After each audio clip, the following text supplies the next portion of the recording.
नमस्कार, मी विधी बोत्रे। मी 2 मुलांची आई आणि स्वतःच्या व्यवसायात बॉस आहे, म्हणजेच मी मॉमप्रेनर आहे।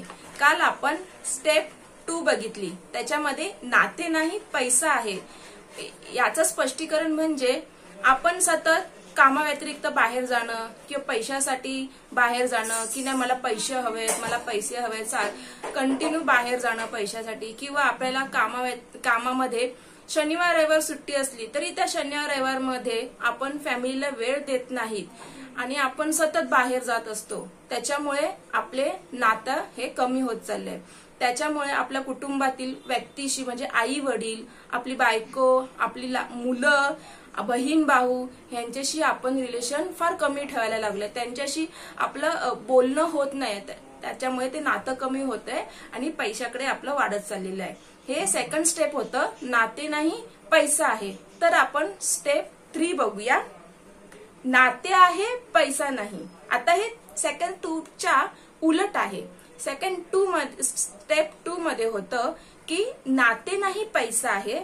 आता स्टेप 3 मध्ये आहे नाते आहे पैसा नाही। तर आपण पाहूया, जे लोक त्यांच्या करिअर पेक्षा कौटुंबिक जीवनावर अधिक लक्ष केंद्रित करतात ते या 3 मध्ये बसतात। आता समजलं का? जे लोक आपल्या फॅमिलीकडे जास्त लक्ष केंद्रित करतात, फॅमिलीकडे जास्त बघतात, घरामध्येच बसून असतात, फक्त पैसे कमवण्याकडे अजिबात लक्ष देत नाहीत, ते या 3 स्टेप मध्ये बसतात। हे मुख्यतः गृहिणी आहेत जे स्वतःला या भागात जोडतात।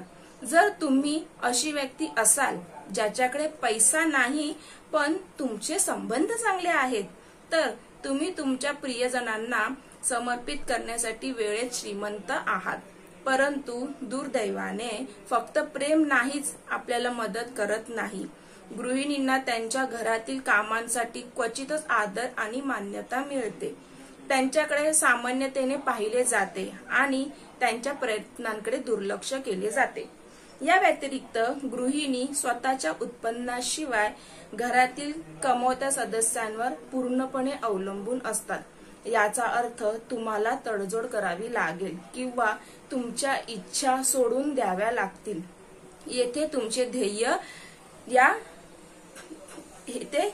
ध्येय 4थ्या स्टेपकडे जाणार आहे, म्हणजेच नाते आहे पैसा नाही। ह्यामध्ये तर हाऊसवाईफ गृहिणी आहेत ज्या फक्त घरात बसून आहेत, काहीच कमवत नाही, फक्त कुटुंबाकडे लक्ष देतात, आई वडिलांसाठी, सासू सासऱ्यांसाठी, मुलांसाठी, नवऱ्यासाठी, सगळ्यासाठी करतात।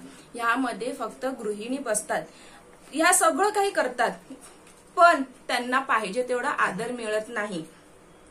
घरातील सगळी कामं केल्यामुळे त्यांना आदर मिळत नाही आणि त्या उत्पन्नाशिवाय घरातील जे कमवतात त्या सदस्यांवर पूर्णपणे अवलंबून असतात। त्याच्यामुळे गृहिणींना स्वतःचं मन मारावं लागतं। आता एखाद्या गृहिणीला एखादी वस्तू विकत घ्यायची असेल तर ती कशी विकत घेणार? ती तर बोलेल माझ्याकडे पैसा नाहीये, म्हणून ती समोरच्या व्यक्तीवर अवलंबून असते आणि समोरच्या व्यक्तीकडे तरी आपण किती पैसे मागणार? त्याच्यामुळे तिला त्या गोष्टीमध्ये मन मारावे लागते, कारण की तिच्या हातात काहीच नाहीये। म्हणून गृहिणी नक्की शिका आणि लक्षात ठेवा आणि माझे व्हिडिओ नक्की बघत राहा की मी सुद्धा या स्टेप 3 मध्ये मोडत होती, पण आता मी स्टेप 3 मधून बाहेर आलेली आहे।